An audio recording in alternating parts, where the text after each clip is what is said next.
From today onwards, we are going to study the Stuart Close philosophy. I have already uploaded the notes before the holidays, so I hope you have gone through the notes. The name of the book is, you all know, the name of book is The Genius of Homeopathy. There was a question in MPPSC where where the name of book is asked. What is the name of the book asked by written by uh, Stuart Close? But in the choices there was no choice where it is written Genius of Homeopathy. If you go, you have a closer look, then you will see the lectures and essays on homeopathic philosophy by Stuart Close MD. So in choice, it was given lectures and essays on homeopathic philosophy. So you should know the name of the book is Lectures and Essays on Homeopathic Philosophy, along with the Genius of Homeopathy. In multiple choice questions for NEET, PG entrance, and state PSCs, these type of questions are asked. So you have to be prepared for this. Okay. So let's start this book. This book was written by Stuart Close. Basically, this is his collection of few articles and lectures which he used to give here during his teachings.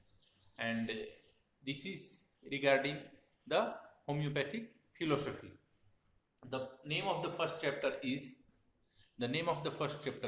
psychological point of view. Uh, in this chapter, the author says that all the great personalities,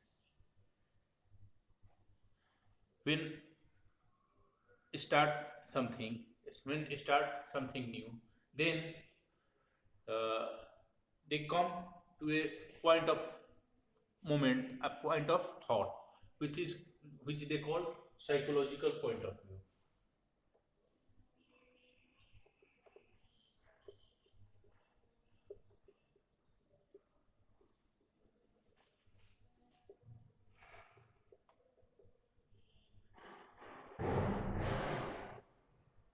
कहने का मतलब, जब भी कोई बड़ा आदमी कुछ नया काम करता है, कुछ अच्छा काम करता है, तो उसके मन में एक सोच होता है।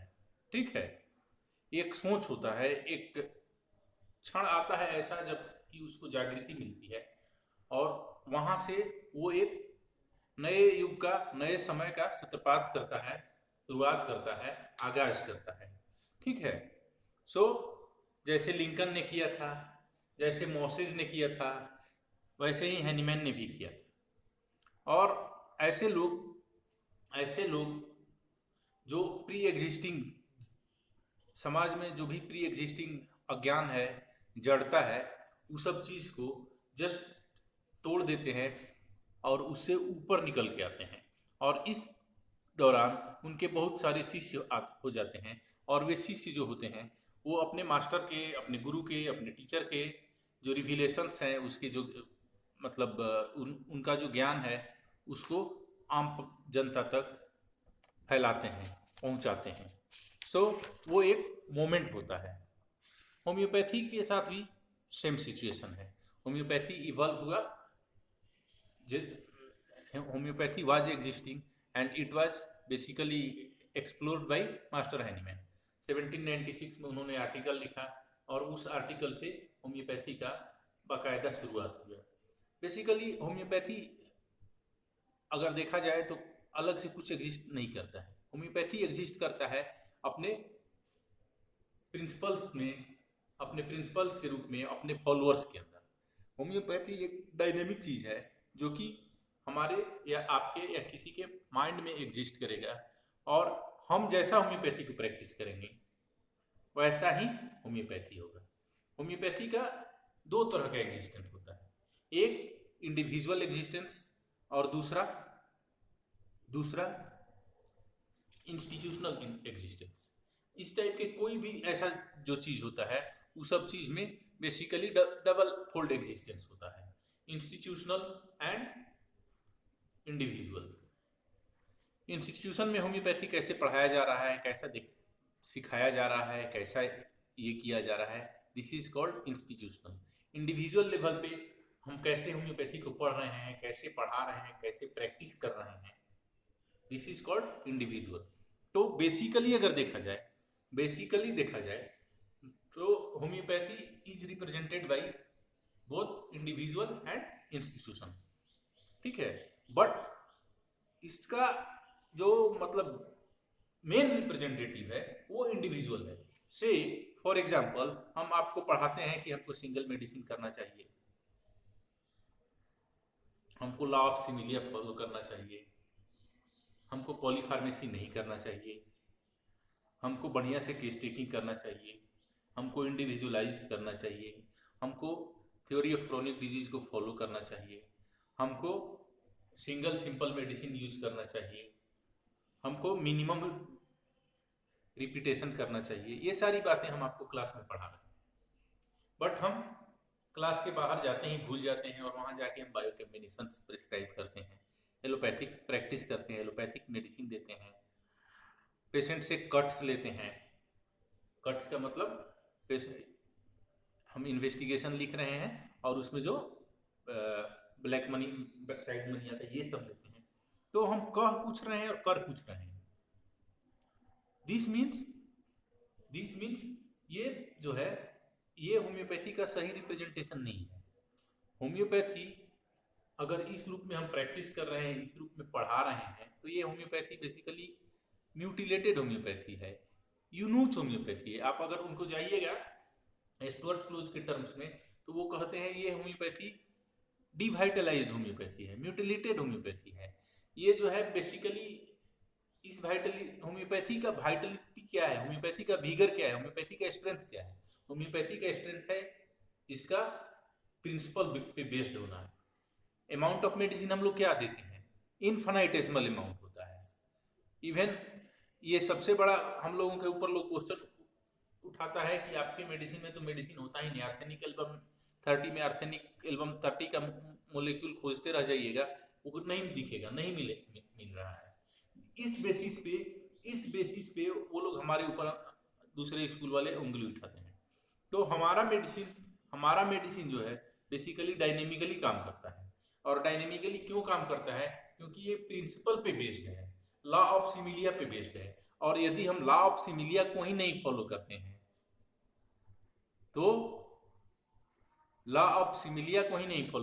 थ्योरी ऑफ क्रॉनिक डिजीज को ही नहीं फॉलो करते हैं, होम्योपैथी के जो बेसिक प्रिंसिपल्स हैं उसी को नहीं फॉलो करते हैं, तो फिर हम एक्सपेक्ट नहीं कर सकते हैं कि होम्योपैथी के हमारे द्वारा किए जाने वाले होम्योपैथी में कोई विगर होगा, कोई स्ट्रेंथ होगा। सो ऐसे होम्योपैथी को क्या बोलते हैं, वो म्यूटिलेटेड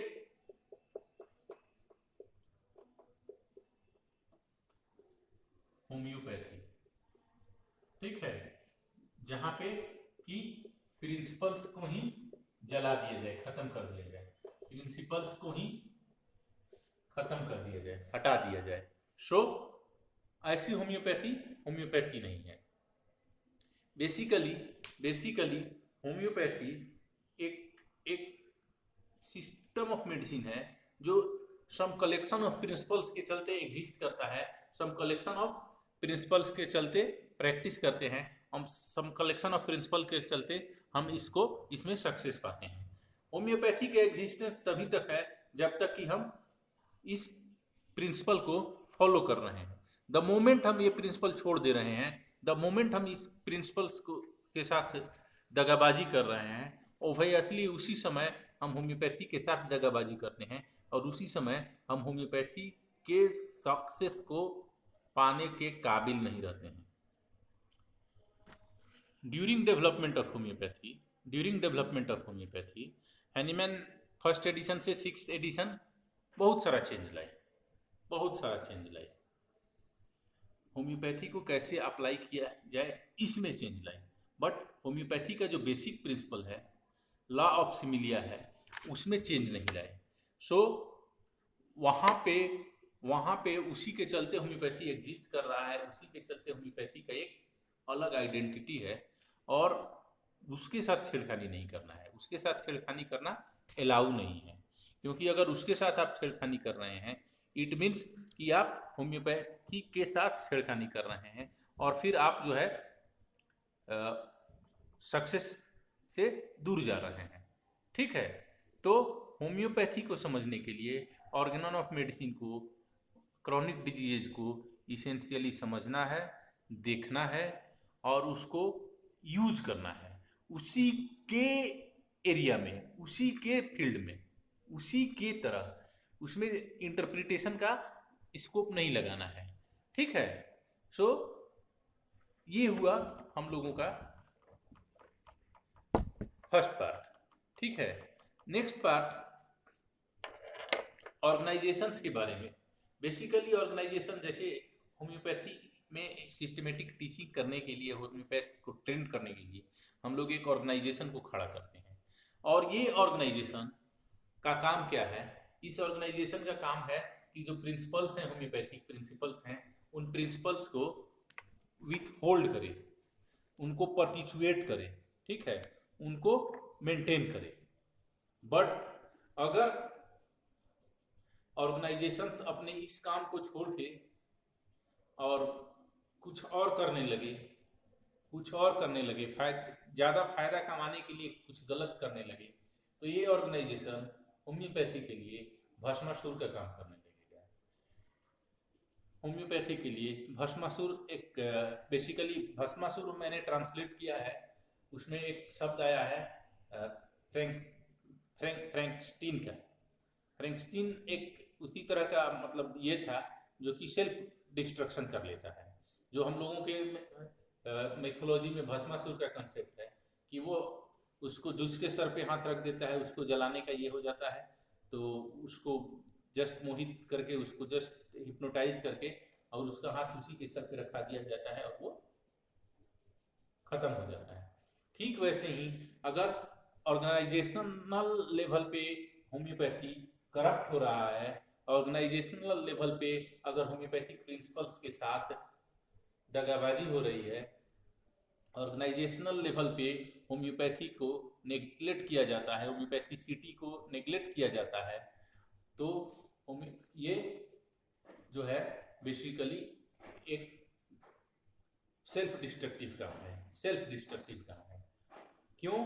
क्योंकि और होम्योपैथी जो है ये ईंट के दीवारों से खड़ा नहीं होता है, ये मकान से नहीं खड़ा होता है, बड़े बड़े कार से और बिल्डिंग से नहीं खड़ा होता है। होम्योपैथी खड़ा हुआ है अपने प्रिंसिपल्स के बेस पे। होम्योपैथी रिजल्ट देता है अपने मेथोडोलॉजी के चलते, अपने प्रिंसिपल्स के चलते।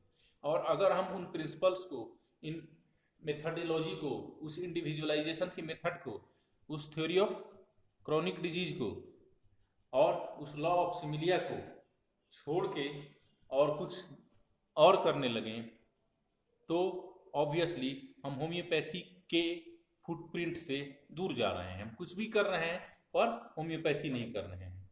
और ऐसे स्थिति में ऐसा ऑर्गेनाइजेशन होम्योपैथी के लिए भस्मासुर का काम करेगा, सो जैसे इंसानों को रोग होता है, बीमारी होता है और इंसानों का मृत्यु होता है, वैसे ही अगर ऑर्गेनाइजेशंस करप्ट होते हैं, करप्ट लोगों के हाथ में आते हैं, तो उनका भी डेथ और डिटेरियोरेशन तय है। इसमें कोई शक नहीं है, इसमें कोई संदेह नहीं है। ठीक है, नाउ मान लीजिए होम्योपैथिक प्रैक्टिस कर रहे हैं, ठीक है, तो होम्योपैथिक प्रैक्टिस को एक इंडिविजुअल ही महसूस कर सकता है। ड्रग प्रूविंग कर रहे हैं तो एक इंडिविजुअल ही महसूस करेगा और वो एक इंडिविजुअल को ही ट्रांसफर करेगा। अगर हम से कोई मेडिसिन प्रैक्टिस का ड्रग प्रूविंग कर रहे हैं या किसी पेशेंट का ट्रीट कर रहे हैं, तो उस कंडीशन में जो सेंसेशंस है, पिक्यूलियर सेंसेशंस है, आइदर एज अ प्रूवर और एज अ फिजिशियन, वो जो हमको मिलता है वो हम ही फील कर सकते हैं, महसूस कर सकते हैं, और वो हम ही एक इंडिविजुअल से दूसरे इंडिविजुअल को ट्रांसफर कर सकते हैं। सो ट्रूथ जो है, सत्य जो है वो सबसे पहले इंडिविजुअल को पता चलता है और वो इंडिविजुअल टू इंडिविजुअल ट्रांसफर होता है। यहाँ पे ऑर्गेनाइजेशंस का बहुत ज़्यादा रोल नहीं है।